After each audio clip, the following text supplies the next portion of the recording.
What is going on, you guys? Alex Chasen back here with a brand new video. Hopefully having a great day, afternoon, or night, wherever you guys are in this world. An NBA free agency has officially started as of 6 p.m. Eastern Time, and things are getting wild. Kyrie Irving has signed a 3-year, $126 million contract to stay with the Dallas Mavericks. He is not meeting with the Phoenix Suns. He is not meeting with the Los Angeles Lakers. He is not meeting with anyone. He is staying in Dallas on a 3-year, $126 million contract, which equals out to about $42 million a year. Wow. So Kyrie Irving is staying in Dallas. The future of Dallas is relatively safe for right now. I made a video about a month and a half ago saying the future of Dallas is basically held in Kyrie Irving's hand, because if he left with nothing, no sign and trade or nothing, and he just walked, well, Dallas would have been stuck with just Luka Doncic and Reggie Bullock and Tim Hardaway Jr. as the best players around Luka. That's not a recipe for success. And then talk about Christian Wood. Well, reports are he's going to leave anyways. He might not come back regardless of what Kyrie Irving decides to do. As we all know, Kyrie is back. But now Christian Wood is the big question mark. I believe he's gone. I believe Dallas doesn't want him. He proved to not work in the Dallas system. Was kind of atrocious around Luka. And then when Kyrie came on the court, got even more useless around those two guys. But the question is, can this actually work? They didn't even make the play-in, didn't even make the playoffs, were the 11th seed. By the last 3-4 games of the season, they were just basically tanking to keep their draft pick in this year's draft.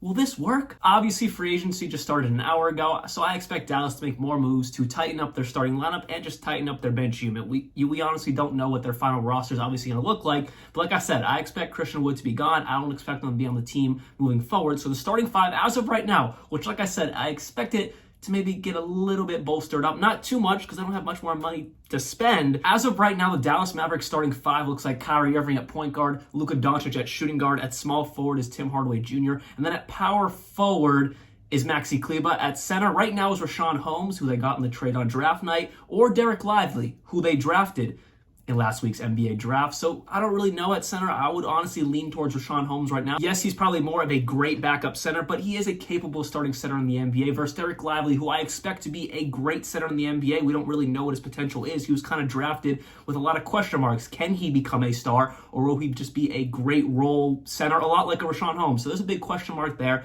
but I would say Richaun Holmes definitely has the edge right now because we know what he's capable of. He's capable of giving good, valuable minutes on an NBA floor.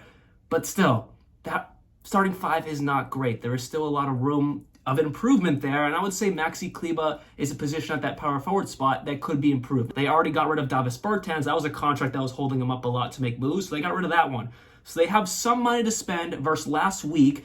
If they were still going to pay Kyrie and then they still had Davis Bertans' contract, would have been very hard to be flexible or do anything. But now they've paid Kyrie, making a lot of money. Yes, they got rid of Davis Bertans, so it gives them a little bit of flexibility, and I would expect just something to bolster up the starting five, or at least the bench unit. I expect Christian Wood to be gone. I expect Dwight Powell to be gone. So I would expect just some other moves from this Dallas Mavericks organization that kind of bolsters up this unit, because their goal is a championship. Their goal is not to be just a play-in or playoff team. You have Kyrie. You brought him back. That tells me you want to win, obviously. If you were just going to let him walk or just didn't want to deal with the Kyrie Irving experiment anymore, you would just let him go. But you didn't. Mark Cuban and the Dallas Mavericks decided to pay this man a lot of money to try to get their ultimate goal of a championship. Now, do I think it's going to happen? Absolutely not. Do I think Kyrie Irving is going to come back down to earth and finally realize to be a team player? Probably not. But if there's any inkling of this happening, it's right now. He got his money. So that is all I have for you guys on the Kyrie Irving front, signing a 3-year, $126 million contract to stay with the Dallas Mavericks. I do expect Dallas to be making more moves as free agency continues and opens up more. I expect them to fill out that bench unit and maybe get a better starting caliber power forward or center to pair up with Luka Doncic and Kyrie Irving. We'll see what happens. That might be a separate video of its own, especially if it's someone very, very notable. Hope you guys did enjoy this video. More free agency videos coming up very, very soon. And like always, peace out.